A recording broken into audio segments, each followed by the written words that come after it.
Les élus, mes chers collègues, je voudrais tout d'abord avoir une pensée émue pour les personnes décédées durant cette terrible pandémie. Une pensée pour ces hommes et ces femmes durement éprouvés, pour ceux que le poète Federico Garcia appelait les océans de deuil.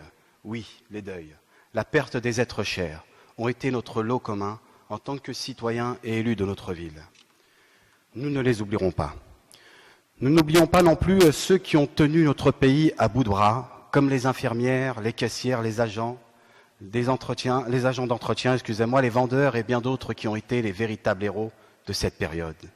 Mais n'oublions pas non plus les responsabilités des décisions nationales dans cette situation de crise, car permettez-moi un retour sur les circonstances de l'organisation des élections municipales.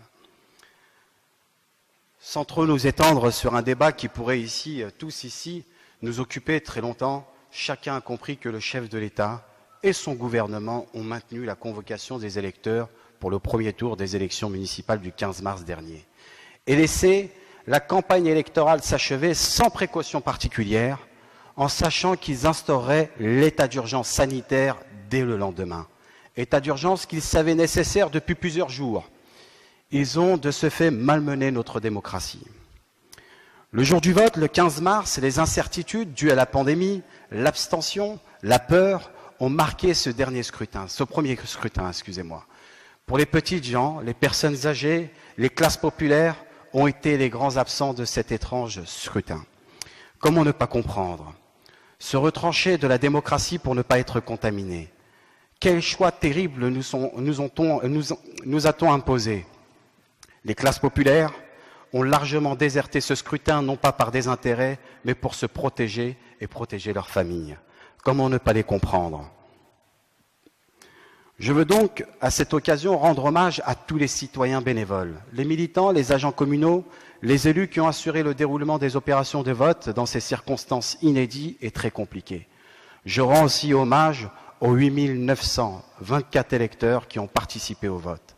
Il n'en reste pas moins que plus de 14 000 n'ont pas participé, et soit 61% pour m'en tenir seulement à celles et ceux qui sont inscrits sur les listes électorales.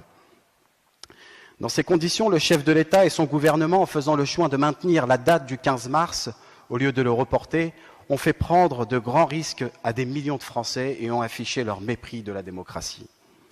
Dans ces circonstances, pour ceux qui nous concernent, la liste Ensemble pour Gennevilliers, que j'ai eu l'honneur de conduire, a recueilli 15,06% des suffrages exprimés, ce qui marque une progression de plus de 1,5 point par rapport aux élections municipales de 2014. Cette liste était composée et soutenue par des habitants qui avaient en commun leur courage et leurs aspirations à ce qu'un certain nombre de choses changent dans notre ville.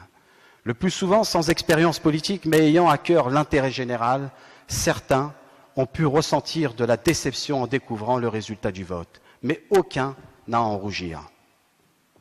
Nous pouvons être fiers du travail accompli, car il est resté conforme à nos valeurs. Nous avons en effet à chaque fois, dans le rendez-vous démocratique, fait le choix de préserver autant nos convictions que fait preuve d'esprit de responsabilité.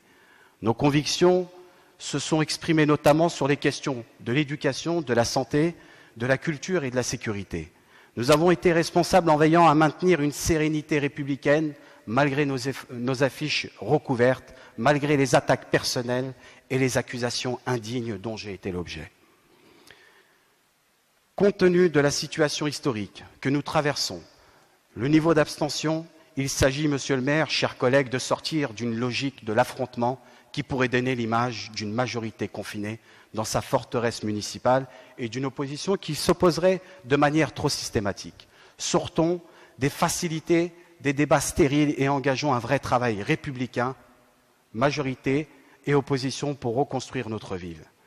Oui, reconstruire la confiance et l'unité d'une ville trop longtemps divisée. Reconstruire, c'est aussi remercier chaleureusement nos concitoyens qui ont vécu ce bout de chemin militant, avec d'ailleurs Céline qui est ici présente, Abderrazek Kerfou et moi-même. Notre groupe n'appartient évidemment pas à la majorité municipale, et c'est un groupe d'élus responsables, mais pas un groupe d'opposition systématique. Nous serons au contraire un groupe constructif qui s'opposera aux projets que nous jugerons contraires aux intérêts des Gennevillois, mais qui soutiendra les projets qui iront dans un sens positif, quels qu'en soient les initiateurs. Nous veillerons, pour notre part, à être au rendez-vous de nos convictions et celles dont les voix se sont portées sur notre candidature. Cet engagement et cette éthique seront notre boussole pour les 6 années qui commencent. Je vous remercie.